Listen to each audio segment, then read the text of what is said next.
প্রিয় ছাত্রছাত্রী, আজকে আমরা চ্যাপ্টার 5 এর ক্রোমোজোম সম্পর্কে জানবো, তার রাসায়নিক গঠন, তার মরফোলজি এবং তার ফাংশন। শুরুতে আমরা ক্রোমোজোম সম্পর্কে কিছু ইন্ট্রোডাকশন বা ভূমিকা থেকে আমরা একটু একটু করে জেনে নিই। ক্রোমোজোম ফার্স্ট অফ অল আমরা জানি নিউক্লিয়াসের মধ্যে থাকে, আর ক্রোমোজোম মিন্স একটু এখানে আমরা স্প্লিটিং করে আমাদের দেখানো আছে। দেখো, chromo is equal to colour আর soma is equal to body বা সোমা। ক্রোমোজোম একটা thread like structure, self replicating, অর্থাৎ রেপ্লিকেশন হয়, আমরা জানি তারা রেপ্লিকেশন করতে পারে কারণ তার মধ্যে রয়েছে genetical structure containing organised DNA molecule. এটা প্যাকেজিং হয়ে ডিএনএ মলিকিউল তার মধ্যে আমরা দেখতে পাই, এবং it is also found in the nucleus of the cell. আমরা এও জানি যে এর মধ্যে কিন্তু রয়েছে নিউক্লিয়াসের মধ্যে ক্রোমোজোম তন্তু হিসেবে, থ্রেড লাইক স্ট্রাকচার হিসেবে একটা বেশ হাইলি প্যাকেজিং সিস্টেম হিসেবে রয়েছে। ওকে, এই ক্রোমোজোম আর সিন ডিউরিং মেটাফেজ, আমরা এই যে ক্রোমোজোমের এবার যে অংশগুলো দেখবো যে তার সেল ডিভিশন অনুযায়ী তার ক্রোমাটিন, ক্রোমাটিড এই ধরনের যে নামগুলি রয়েছে সেগুলি তার বিভিন্নতা আমরা দেখতে পাবো তার according to cell divisional phase, অর্থাৎ কোষ বিভাজনের বিভিন্ন ফেজ অনুযায়ী, দশা অনুযায়ী তাদের নামের পার্থক্যগুলো আমরা দেখতে পাবো। Chromosomes are seen during metaphase stage, আর মেটাফেজের সময় আমরা স্পষ্ট দেখতে পাই মাইটোসিস কোষ বিভাজনের সময় when the cells are stained with suitable basic dye, basic dye আমরা স্টেন করি, সেই বেসিক ডাই দিয়ে আমরা এটা দেখতে পাই viewed under light microscope. We know that scientist E. Strasburger 1875 discovered first thread-like structure which appearing cell division. Thread-like structure তিনি প্রথম দেখতে পান যেটি সেল ডিভিশনের সময় অ্যাপিয়ারিং হয়। In all types of higher organisms, eukaryotic chromosomes, they are well organized nucleus containing definite number of chromosome, definite size এবং definite shape. তার মানে ইউক্যারিওটিক ক্রোমোজোমের ক্ষেত্রে তাদের একটা নির্দিষ্ট ডিফাইন করা অর্গানাইজড অবস্থায়, তাদের একটা নির্দিষ্ট ডিফাইন করা নাম্বার, নির্দিষ্ট সাইজ এবং শেপ অনুযায়ী তাদেরকে আমরা কিন্তু দেখতে পাই। ওকে, পরবর্তীকালে বিজ্ঞানী ওয়াল্ডেয়ার কয়েন দ্য টার্ম, তিনি ক্রোমোজোম টার্মটা ইউজ করলেন for the first time 1888। Somatic chromosome number, অর্থাৎ সোমাটিক মিন দেহকোষ, বা সোমা মানে হচ্ছে কোষ বা বডি, আমরা জেনেছি। তাহলে সোমাটিক কোষ বা দেহকোষ number is the chromosome found in somatic cell, somatic দেহকোষের মধ্যে পাওয়া যায়। It is represented by 2n বা ডিপ্লয়েড নাম্বার। প্রিভিয়াস ক্লাসে এই সম্পর্কে অবশ্যই আমরা কিছুটা জেনেছি, আমরা আবারও জেনে নেব এই ক্লাসে, কারণ আমাদের পরবর্তীকালে জিনস রয়েছে, জিনের স্ট্রাকচার এবং হেরিডিটিকে বোঝার জন্য অবশ্যই আমাদের ক্রোমোজোম নাম্বার এবং তার মধ্যে থাকা জিনগুলি অবশ্যই দরকার আছে, এবং পরবর্তী যেগুলো রয়েছে বিষয়গুলি আমরা ডিসকাস করব, সে বিষয়ে আমাদের অবশ্যই হেল্প করবে। দ্য গ্যামেটিক ক্রোমোজোম নাম্বার, অর্থাৎ গ্যামেটের মধ্যে যে ক্রোমোজোম নাম্বার থাকে জনন কোষে, দেহকোষে আমরা যেটা বলে থাকি, তাহলে chromosome number is half of the somatic chromosome number. Somatic chromosome নাম্বারের হাফ থাকে, অর্থাৎ অর্ধেক হয়, and represented by n বা হ্যাপ্লয়েড দিয়ে তাদেরকে বোঝানো হচ্ছে। তারপরে দেখো, two copies of chromosomes are ordinarily identical in morphology, gene content and gene order, and they are known as homologous chromosomes. আমরা জানি, তাহলে হোমোলোগাস ক্রোমোজোম কাকে বলবো?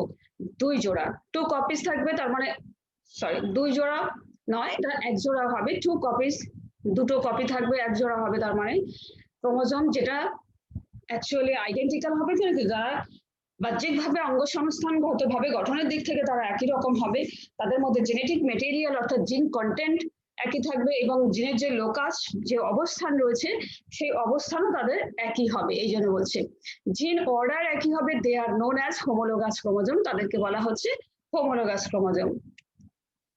Chromosomes are of two types.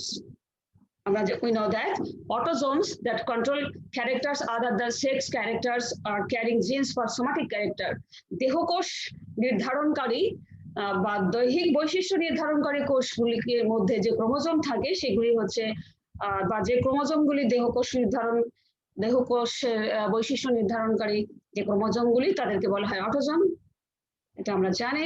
তারপরে রয়েছে সেক্স ক্রোমোজোম বায়োলজিজমস বা জেনোজোমস, they are involved in determining the sex or sex determination.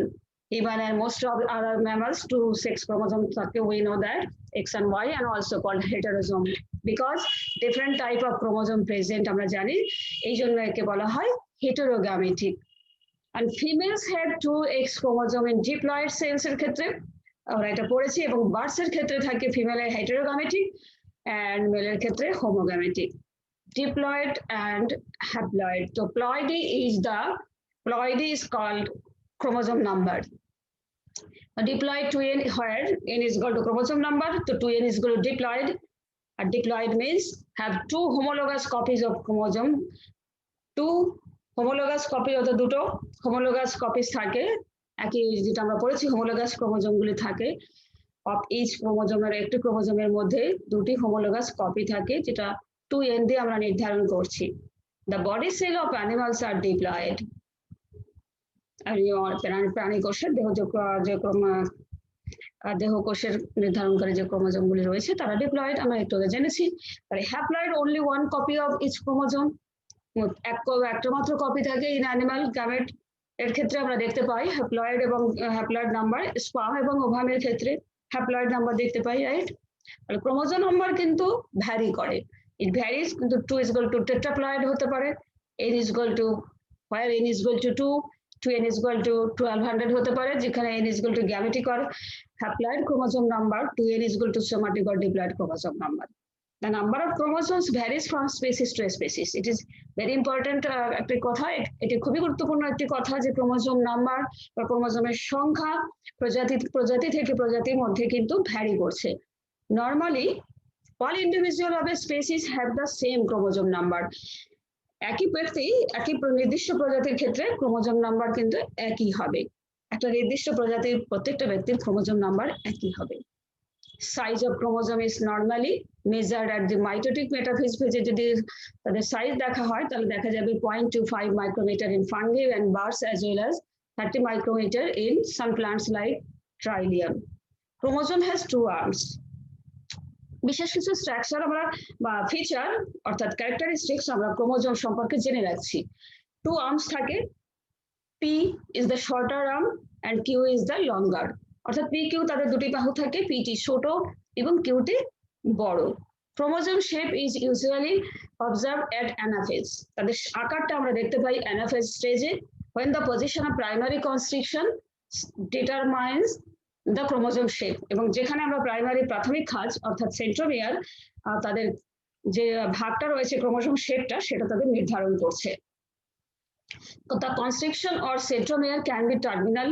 অনেক তাদের পজিশন গুলো অবশ্যই বদলাতে পারে, কখনো তারা শেষের দিকে চলে যেতে পারে ক্রোমোজোমের, কখনো মাঝখানে আসতে পারে, কখনো মিডিয়াম পজিশনে আসতে পারে। হোমোলগাস ক্রোমোজোম গুলি আমরা একটু দেখবো।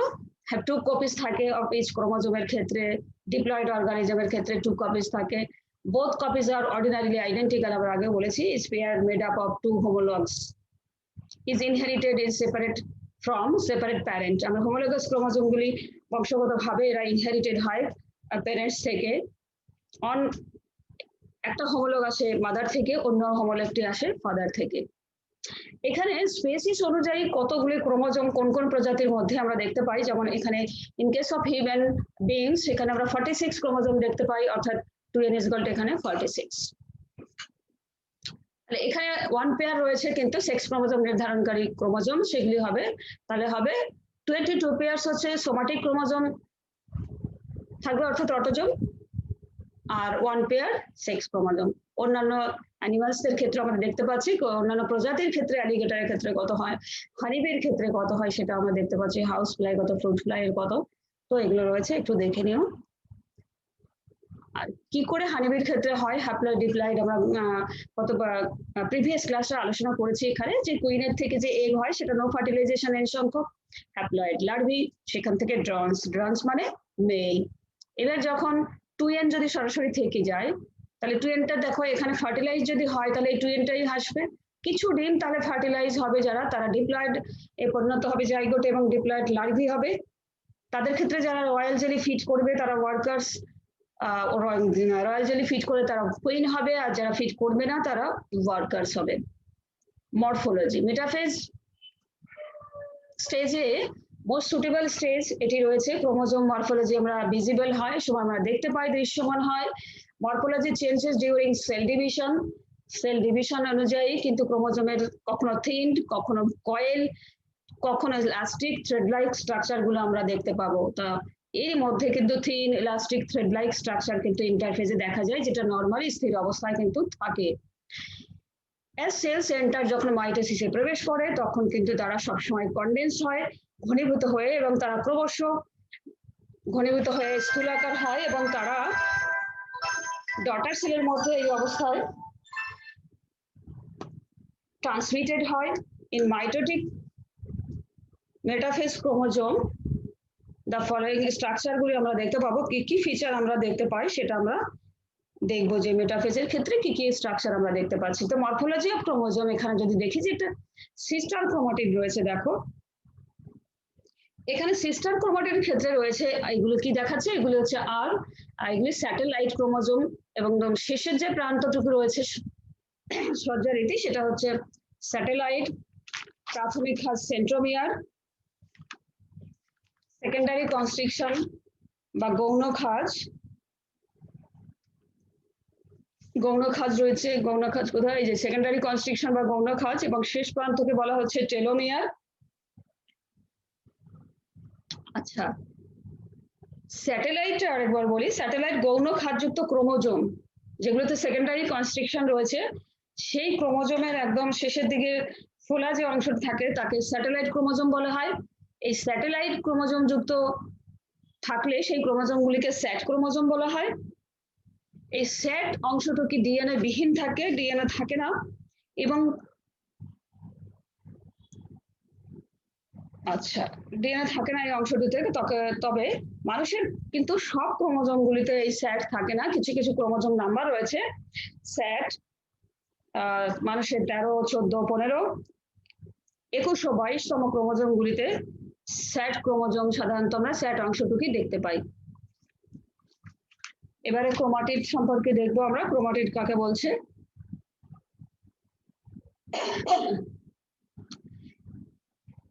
মেটাফেজ, প্রত্যেকটি মেটাফেজ ক্রোমোজোমগুলি লঙ্গিটিউডিনালি তারা দৈর্ঘ্য বরাবর ডিভাইডেড হয়, আইডেন্টিক্যাল দুটি, অর্থাৎ দুটি সিমিলার অংশে ভাগ হয়। যে মোটা অংশটি থাকে তারা দুই ভাগে যে ভাগ হয়, কার মাধ্যমে, যদি সেন্ট্রোমিয়ার মাঝখানে থাকে, সেন্ট্রোমিয়ারের দুপাশে যে স্থূলকার যে অংশটি থাকে সেই অংশটি দিয়ে ক্রোমোজোমটি যে দুই ভাগে ভাগ হয় তাকে বলা হয় ক্রোমাটিড। এইবার সে দেখো সেন্ট্রোমিয়ারের মাঝখানে অবস্থিত is chromatid of a chromosome appear to be joint together. Chromatid গুলি যে জয়েন করা থাকে সেন্ট্রোমিয়ার দিয়ে যুক্ত থাকে, তার মানেই সেন্ট্রোমিয়ারের দুপাশের অংশটিকেই ক্রোমাটিড বলা হয়। The two chromatid of chromosome separate from each other during mitotic অ্যানাফেজের সময় কিন্তু তারা পৃথক হয় এবং তারা অপোজিট পোলের দিকে গমন করে। একে অ্যানাফেজীয় চলন বলে, এটা আমরা অবশ্যই জেনেছি, আর একবার শুনে নিচ্ছি। সিন্স দ্য টু ক্রোমাটিড কি করছে, makeup of a chromosomes produced through replication of a single chromatid during synthesis phase of interphase, they are referred as sister chromatid. তারা ক্রোমাটিড যদি দুটো ক্রোমাটিড তারা পরস্পর প্রডিউস করছে রেপ্লিকেশনের মাধ্যমে, কিন্তু ওই একটা ক্রোমাটিড থেকে তারা রেপ্লিকেশনের সময় তারা একই ক্রোমাটিড যখন গঠন করবে তখন তাকে বলা হয় সিস্টার ক্রোমাটিড। ওকে, প্রাইমারি কনস্ট্রিকশন বা সেন্ট্রোমিয়ার সম্পর্কে, তাহলে সেন্ট্রোমিয়ার হচ্ছে একটি ল্যান্ডমার্ক আইডেন্টিফিকেশনের ক্ষেত্রে যে প্রাইমারি কনস্ট্রিকশন থাকবে একদম কিছুক্ষণ একটি খাজ, যে খাজ দিয়ে আমরা আইডেন্টিফাই করব, কারণ তার দুপাশের যে অংশগুলি থাকে তাদেরকে আমরা ক্রোমাটিড বলে আখ্যায়িত করছি, এবং তারা প্রত্যেকটা যে কোষ বিভাজন রয়েছে তারা গুরুত্বপূর্ণ ভূমিকা গ্রহণ করছে। সুতরাং এটি একটি বিশেষ পরিচয় হিসেবে জানি, আর একে বলা হয় প্রাথমিক খাজ। এবং এই ক্রোমোজোমের একটি কনস্ট্রাকশন যে পয়েন্ট সেন্ট্রোমিয়ার, এটি কিন্তু একটি প্রোটিন প্লেটের সঙ্গে যুক্ত থাকে, তাকে বলা হয় কাইনেটোকোর। দুটি সেকশনে, এবং এই কারণে আরো বলা হয় কারণ দুটি সেকশনে ভাগ করে দুদিকে দুটি আর্ম হিসেবে দেখা যায়। তো এখানে শর্ট আর্মকে বলা হয় লেবেল করা হচ্ছে পি আর্ম দিয়ে, আর লং আর্মটাকে কিউ বলা হচ্ছে।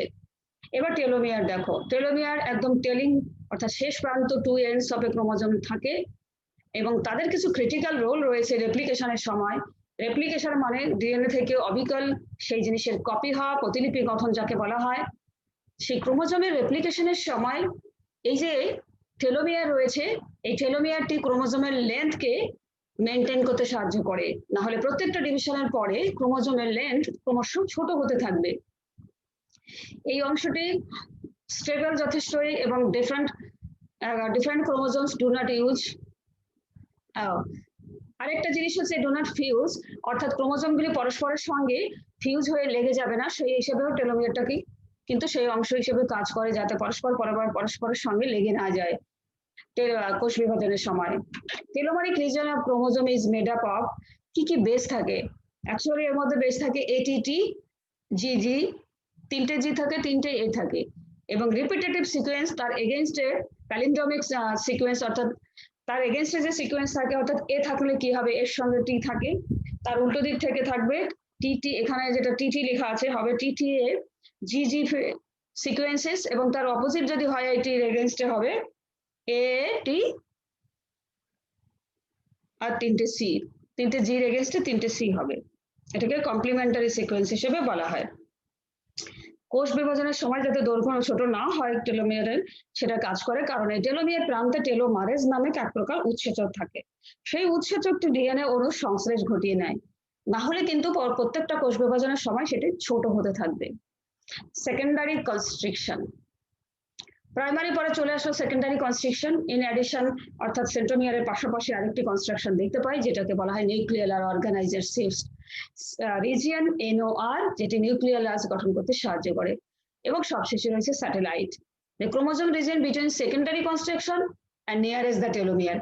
সেকেন্ডারি কনস্ট্রাকশনের পরে টেলোমিয়ারের একটু কাছে যেখানে একটু ফোলা অংশ রয়েছে তাকে বলা হয় স্যাটেলাইট। স্যাটেলাইট যুক্ত ক্রোমোজোমকে বলা হয় স্যাট ক্রোমোজোম। তাহলে chromosome segment separated from the main body of the chromosome by a secondary construction. Secondary construction দিয়ে মেইন বডি থেকে যে অংশ ভাগ হয়েছে সেই অংশই হচ্ছে satellite.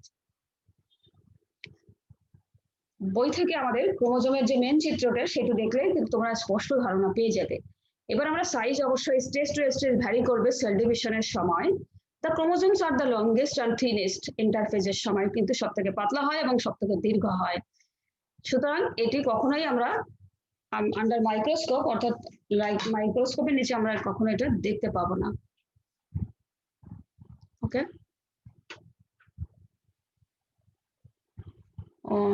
chromosomes are the smallest and thickest, সবথেকে thickest এবং smallest হয়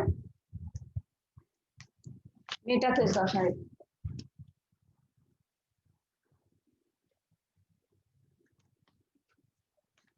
Chromosome size is not proportional to the number of genes.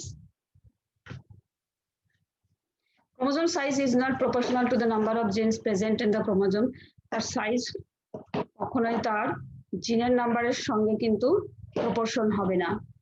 Location সেন্ট্রোমিয়ারের ক্ষেত্রে orange chromosome gives the chromosome is characteristic shape হিসেবে দেবে। লোকেশন গুলো হিসেবে আমরা সেই শেপটা দেখতে পাবো যে ক্রোমোজোমের উপরে যে লোকেশনটা রয়েছে সেই অনুযায়ী, এবং সেন্ট্রোমিয়ারের লোকেশন অনুযায়ী তার আমরা একটা নির্দিষ্ট শেপ পাবো।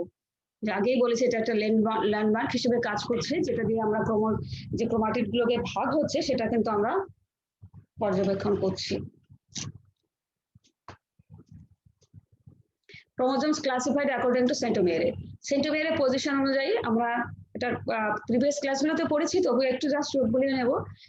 যদি একটা এন্ডে থাকে, একেবারে শেষ প্রান্তে থাকে, তাকে অ্যাক্রোসেন্ট্রিক বলা হয়। ক্লোজার টু দি এন্ড, তার থেকে একটু এগিয়ে আর মাঝের থেকে একটু পিছিয়ে তখন সাবমেটাসেন্ট্রিক, মিডিলে থাকলে মেটাসেন্ট্রিক।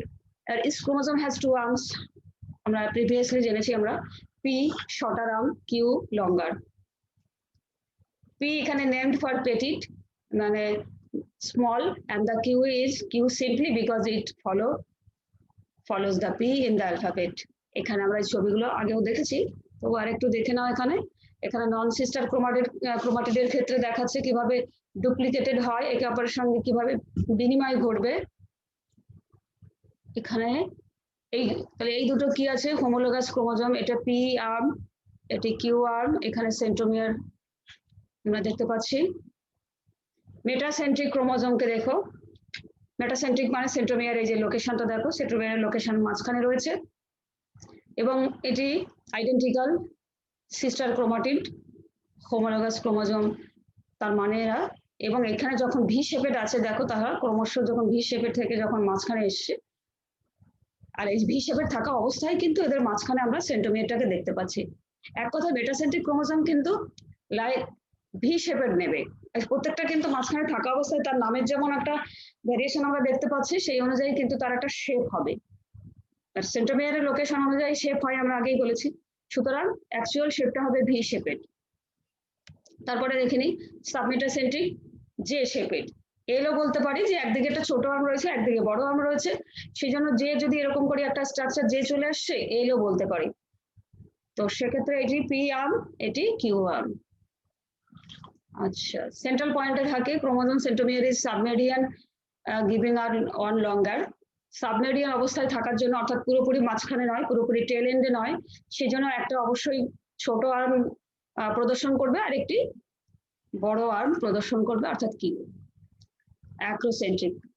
একটা located close to the one end of chromosome, একটা এন্ডে চলে যাবে, একটা এন্ডে যদি চলে যায় তাহলে more terminally placed and unequal, একেবারে আনইকুয়াল দেখাচ্ছে। অ্যাক্রো মানে এখানে refers to the peak point, peak পয়েন্টে দেখাচ্ছে। তাহলে এখানে ছোট আর্মটা কিন্তু একেবারেই ছোট দেখাচ্ছে, এই দেখো একেবারে ছোট, আর একটা কিন্তু বেশ বড় আর্ম হচ্ছে। অর্থাৎ একদিকে বলা যেতে পারে এটা অ্যানাফেজ দশায় রেড কালারের এটা সেন্ট্রোমিয়ার রড শেপের দেখাচ্ছে।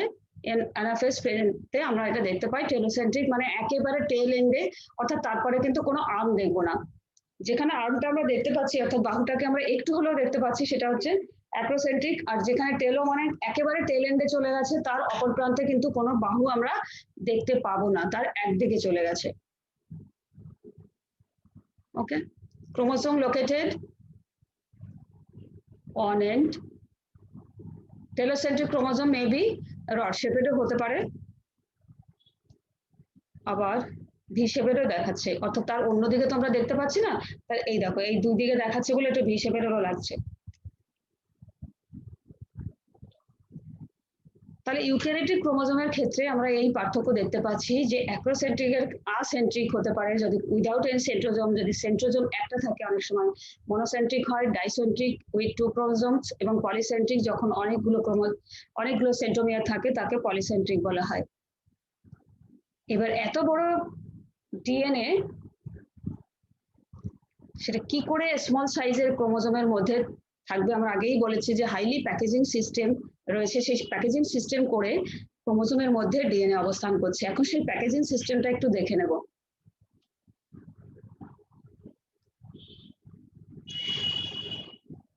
DNA plus histone plus chromatin. Actually chromosome কি অবস্থায় থাকে? যার মধ্যে থাকে ডিএনএ কন্টেন্ট, ক্রোমোজোমের রাসায়নিক উপাদান, তার মানে আমরা ঢুকে গেছি, এবং এই সঙ্গে দেখে নেবো যে কিভাবে ক্রোমোজোমের মধ্যে ডিএনএ কিভাবে প্যাকেজিং অবস্থায় রয়েছে, সেই হাইলি প্যাকেজিং সিচুয়েশনটা আমরা দেখব। তাহলে অ্যাকচুয়ালি ক্রোমোজোম বা ক্রোমাটিন বলতে আমরা কি বুঝি? ডিএনএ প্লাস হিস্টোন, এখানে কিছু পরিমাণ অবশ্যই আরএনএ রয়েছে। তো ডিএনএ এবং হিস্টোন প্রোটিনের যে সমন্বয়, তাদের মধ্যে যে কম্বিনেশন, যে প্যাকেজিং সিস্টেম, সেটাই দেখবো। তাহলে ক্রোমাটিন তন্তু এক কথা আমরা কি বলতে পারি? DNA plus histone is equal two chromatin. And DNA double helix structure in cell nucleus is packaged by special protein termed as histone. হিস্টোনকে কেন্দ্র করে এরা কিন্তু প্যাকেজ হিসেবে রয়েছে, অর্থাৎ হিস্টোনকে কেন্দ্র করে ডিএনএ একটু পরপর পেঁচিয়ে আড়াই দিয়ে পরপর এগিয়ে চলে যাবে।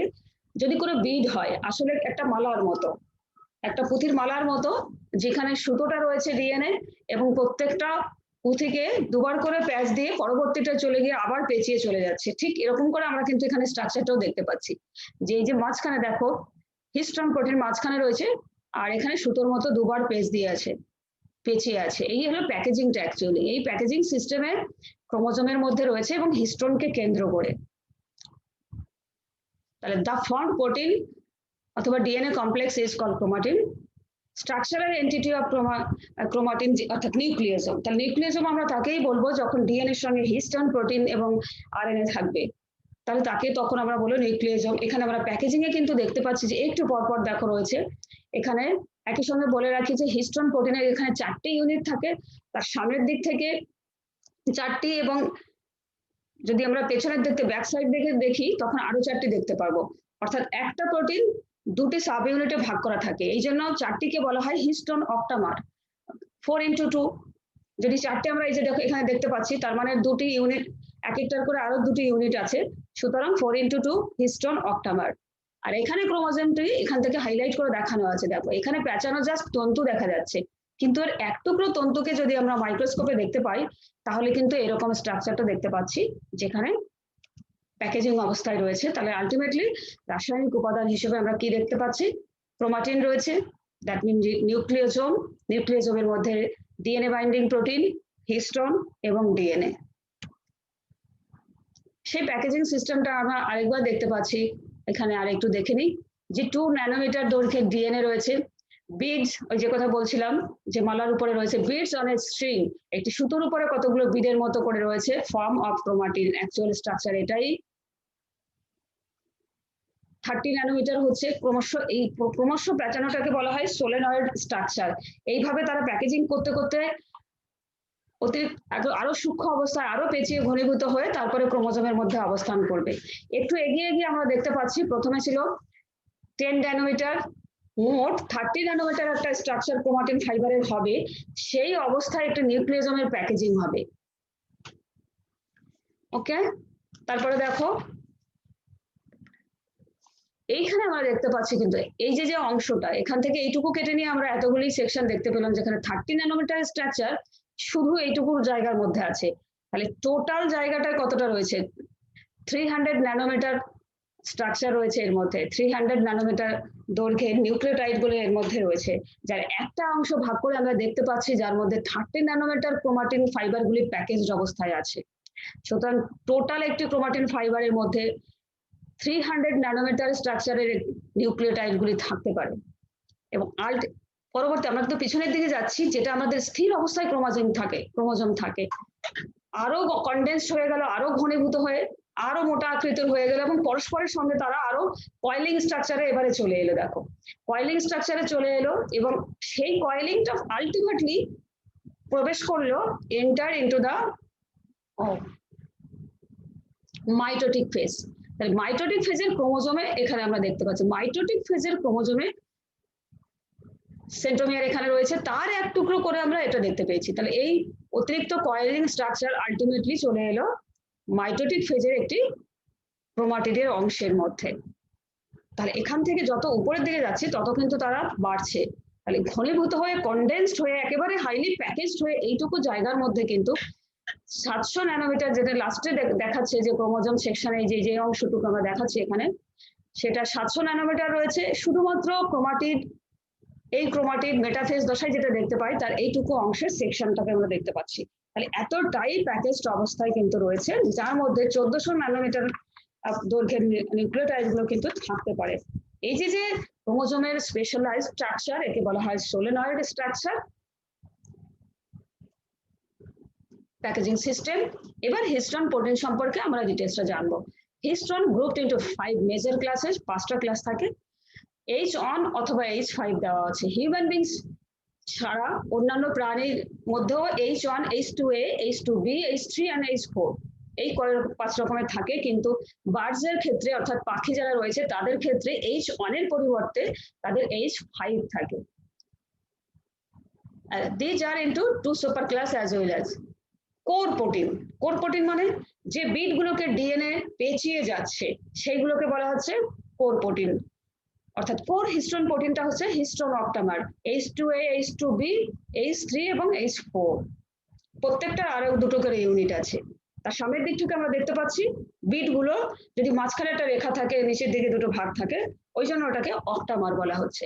আর লিঙ্কার হিস্টোন অর্থাৎ বিট গুলো আমরা দেখেছি যে মাঝখানে বিট করার পেঁচিয়ে যাওয়ার পরে একদম বাইরের দিকে ডিএনএ এর গায়ে আরেকটি প্রোটিন থাকে, তাকে বলা হিস্টোন প্রোটিন। এর কাজ হচ্ছে যে এই যে হিস্টোন অক্টামারের যে প্যাকেজিং সিস্টেম, এগুলোকে স্টেবিলিটি বা স্থায়িত্ব প্রদান করে। ওকে, আমরা আরেকবার এখানেও দেখে নিচ্ছি। এই জন্য হিস্টোন একটা লিঙ্কার হিসেবেও কাজ করছে। Linker DNA is double standard DNA in between two nucleosome কোরের মধ্যে এটা থাকে, in association with histone 1 holds the core together. তাহলে কোর যে সিস্টেমটা, এই যে বিটগুলো আমরা এখানে দেখে নিচ্ছি, দেখো এক একটা বিটকে যদি একটু বড় করে দেখি, এটা যদি মাঝখানে লাল টুকু হিস্টোন হয় তাহলে দুপাশে রয়েছে ডিএনএ। এবার এই যে যে পেঁচানো, দেখো এখানে যে পেঁচিয়ে গেছে, তখন এই যে যে পেঁচিয়ে যাওয়ার বাইরে একটা প্রোটিন আছে, সেই প্রোটিনটা হচ্ছে হিস্টোন 1 অর্থাৎ H1। তাহলে H1 একে স্টেবিলিটি, এই প্যাকেজিং সিস্টেমটাকে স্টেবিলিটি প্রদান করছে অর্থাৎ স্থায়িত্ব প্রদান করছে। তাহলে H1টা কিন্তু পরস্পরের সঙ্গে লিঙ্কার হিসেবে কাজ করছে। ওকে, এবার নিউক্লিয়াসম। তাহলে basic unit of DNA packaging in eukaryotes, packaging এর অবস্থায় যে ইউনিটটা, বেসিক ইউনিটটা আমরা পাই তাকে বলা হয় নিউক্লিয়াসম। যে নিউক্লিয়াসমের মধ্যে রয়েছে ডিএনএ এবং histone protein, consist of A segment of DNA wound around the histone, অর্থাৎ উন্ড মানে ওই একে বলা হয় পেঁচানো, অর্থাৎ উন্ড করে আছে বিটগুলোকে। Fundamental repeating unit of eukaryotic chromosome বা ক্রোমাটিন কে বলা হয় nucleosome. This nucleosome core particle consist of, এবার দেখে নিই একটা যে নিউক্লিয়াসের কোর পার্টিকেল রয়েছে, একটা নিউক্লিয়াসমের মধ্যে কতগুলি আমাদের বেসেস অফ ডিএনএ থাকে সেটা দেখে নিই। 147 বেস পেয়ার্স অফ ডিএনএ ওরাপ্ট। ওরাপ্ট মানে ওই যে পেঁচিয়ে কথাটা বলছি না, ওরাপ্ট হয়ে আছে, ওইটাকে ওরাপিং বলা হচ্ছে বিটগুলোকে।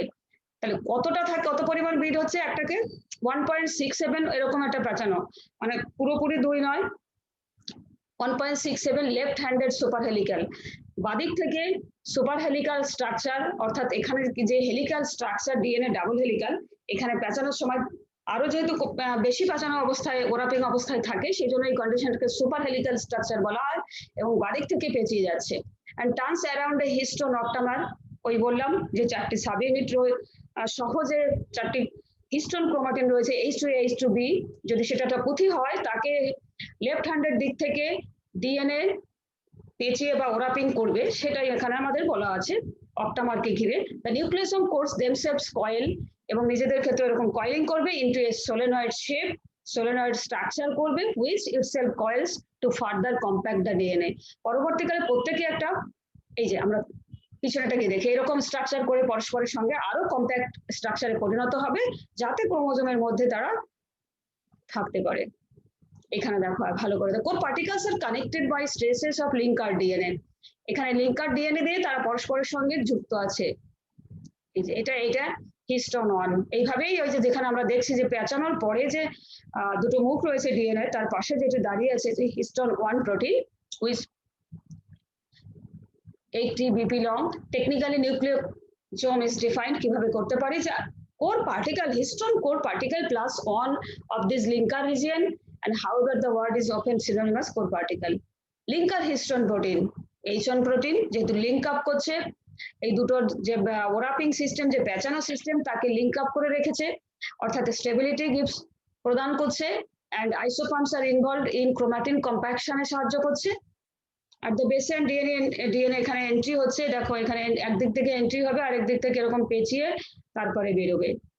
সেই রিজনে রয়েছে নন কন্ডেন্স নিউক্লিয়াসম অবস্থা উইদাউট লিঙ্কার হিস্টোন রিজেম্বল বিড, তার মানে এটা beads on a string of DNA, একটা ডিএনএ তন্তুর মধ্যে যারা অনেকগুলো পুঁথির মতো রয়েছে আন্ডার মাইক্রোস্কোপ, এভাবে আমরা দেখতে পাই। তাহলে protein structure, protein DNA structure of chromatin stabilised by attachment to a non histone protein scaffold called the nuclear matrix. একটা ম্যাট্রিক্স অংশ রয়েছে বাইরে, যেটি নন হিস্টোন থাকে না, সেটি কিন্তু এটাকে স্টেবিলাইজড করছে, এই অ্যাটাচমেন্টটাকে। Most eukaryotic chromosome mature sperm cells largely use the protamines to package their genomic DNA. এটা স্পার্মের ক্ষেত্রে বলছে জিনোমিক ডিএনএ কে স্টেবিলাইজ করার জন্য একটা প্রোটামাইন স্ট্রাকচার রয়েছে, most likely to achieve an even higher packaging ratio করার জন্য। Histone equivalence and simplified chromatin structure have also been found in আর্কি ব্যাকটেরিয়ার ক্ষেত্রেও কিন্তু দেখা যায়, আর্কিদের ক্ষেত্রে কিন্তু দেখা যায়, providing eukaryotes are not the only organism that is nucleosomes. তাহলে শুধুমাত্র ইউক্যারিওটিক নয়। এখানে আমাদের পেঁচানো অংশগুলো আরেকবার দেখা যাচ্ছে, যে কোন অবস্থায় আলটিমেটলি ডিএনএর বিভিন্ন যে ফেজ রয়েছে, কিভাবে তারা প্যাকেজিং সিস্টেমের মধ্যে রয়েছে, সেইটি ডিফারেন্ট চিত্র। এবার আমরা আগেও জেনেছি ক্রোমোজোমের কিছু ভাগ রয়েছে ক্রোমাটিনের, যে হেটেরোক্রোমাটিন এবং euchromatin, tightly packaged chromosome heterochromatin, আর এটা খুব ইন্টেন্সলি স্ট্রেন্ড এবং এটা ঘন রঞ্জিত হয় রঞ্জকে। কনসিস্ট অফ জেনেটিক্যালি ইনঅ্যাক্টিভ, আমরা জানি হেটেরোক্রোমাটিনের মধ্যে যে জিনগুলো থাকে তারা নিষ্ক্রিয় থাকে কোষ বিভাজনের সময়। এখানে যে সেন্ট্রোমিয়ার এবং টেলোমিয়ার থাকে তারা হেটেরোক্রোমাটিক হয়ে থাকে। ইউক্রোমাটিনে চলে এসেছি। ইউক্রোমাটিন আমরা জানি এর মধ্যে ডিএনএ ম্যাটেরিয়াল রয়েছে, অর্থাৎ এখানে যে জিনগুলো আমরা দেখতে পাই সেগুলো সক্রিয় এবং কোষ বিভাজনে তারা অংশগ্রহণ করে। আবারও ক্রোমোজোমের একটা স্ট্রাকচার আমরা দেখে নিচ্ছি যে দিস ইজ সেন্ট্রোমিয়ার। ইউক্রোমাটিন, এখানে আমরা একই সঙ্গে ইউক্রোমাটিনকে দেখছি যে এই অংশটা ইউক্রোমাটিন, আর এটি অরেঞ্জ কালার, এখানে দেখো কালার করা রয়েছে, অরেঞ্জ কালারটাকে রিজিয়নটা ইন্ডিকেট করছে হেটেরোক্রোমাটিন। এটি নর্মাল অবস্থায় কিন্তু কালার নেয় না, তো কোষ বিভাজনের সময় শুধুমাত্র কালার নেয় এই ক্রোমাটিন। আজকে এই পর্যন্ত রইল। ওকে, ভালো করে তোমরা দেখে নিও, ভালো থেকো।